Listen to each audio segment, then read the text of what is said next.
Hi అండి, Ugadi special బెల్లం పంచదారతోని మైసూర్ పాకు. దీనికోసం ఒక గిన్నెని తీసుకొని దానిలోని ఒక స్ట్రైనర్ పెట్టుకొని 250 గ్రామ్స్ వరకు నేను శనగపిండి తీసుకున్నానండి.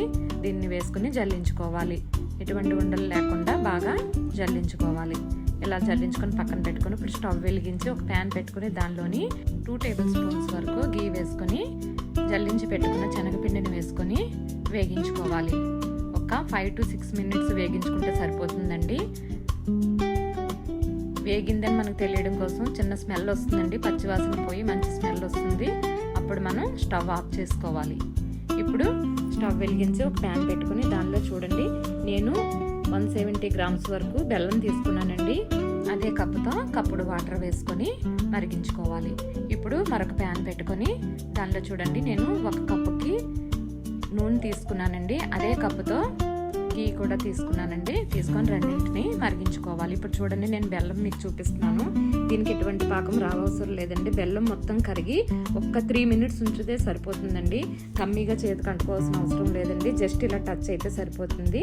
ఇప్పుడు ఇలా మరిగిన పాకంలో మనం వేగించిన శనగపిండిలోని 250 గ్రామ్స్లో సగం వేసుకున్నానండి. వేసుకొని ఇప్పుడు చూడండి నూనె నెయ్యి మరిగిందండి. 2 కలిపి మరిగించుకున్నాను. ఆ మరిగిన నూనెని దీనిలో వేసుకొని బాగా మిక్స్ చేసుకోవాలి. ఇలా చూడండి ఈ విధంగా గుల్లగుల్లగా వస్తుందండి. ఈ విధంగా వచ్చిన తర్వాత మనం ఇంకా నెయ్యి వేయడం ఆపేయాలండి. ఆపేసి ఒక గిన్నెలో నేను చూడండి నెయ్యి రాసి పెట్టుకున్నాను. దానిలోని ఈ పాకంని వేసుకోవాలి. వేసుకొని మొత్తం అంతా సర్దుకోవాలి. ఈ విధంగా సర్దుకున్న తర్వాత ఇప్పుడు పంచదారతోని మైసూర్ పాక్ ఎలా చేయాలో చెప్తానండి. దానికోసం చూడండి సేమ్ అండి, మళ్ళీ 170 గ్రామ్స్ షుగర్ తీసుకున్నానండి. అదే కప్పుతో వాటర్ వేసుకున్నాను. పంచదార కరిగి మనకి ఎక్కువగా పాకం రావసరం లేదండి. దీనికి కూడా సేమ్ అండి. ఎక్కువ పాకం వస్తే కనుక మనకి గట్టిగా ముక్క వస్తుంది. అదే కొద్ది తక్కువ చిన్న పాకంతో తీసుకుంటే మనకి స్మూత్గా గమ్మీగా వస్తుందండి మైసూర్ పాకు. చూడండి ఈ విధంగా ఇలా అయిన తర్వాత మనం పక్కన పెట్టుకొని నెయ్యి నూనె మరిగింది కదండి, సేమ్ అండి. ఆ నూనెని మళ్ళీ మనం దీనిలో వేసుకొని పాకం వచ్చే వరకు బాగా మిక్స్ చేసుకోవాలి.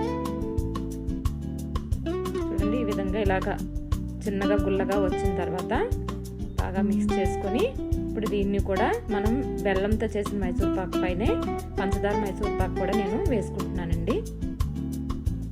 వేసుకొని చూడండి కొద్దిగా చిన్న వేడి ఉండగానే మనం ఇలా ముక్కలుగా కట్ చేసుకోవాలి. నేను ఈ విధంగా డెకరేషన్ చేసుకున్నానండి.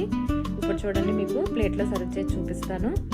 చాలా టేస్టీగా గమ్మీగా స్మూత్గా ఉంటుందండి. మీరు కూడా ట్రై చేయండి. ట్రై చేసి కామెంట్ సెక్షన్లో కామెంట్ చేయండి. చూడండి ఒకవైపు బెల్లం, రెండో వైపు పంచదార, అందుకే చూడండి డబుల్ షేడ్లో ఉంది. బెల్లంతో చేసింది బ్రౌన్ కలర్ అండి. పై వైపు చేసింది చూడండి సగంగా పెట్టాను. పై వైపుది చక్కెరతో చేసింది. చాలా టేస్టీగా ఉంటుంది. మీకు ఒక్కటే ఇప్పుడు తీసి చూపిస్తా చూడండి.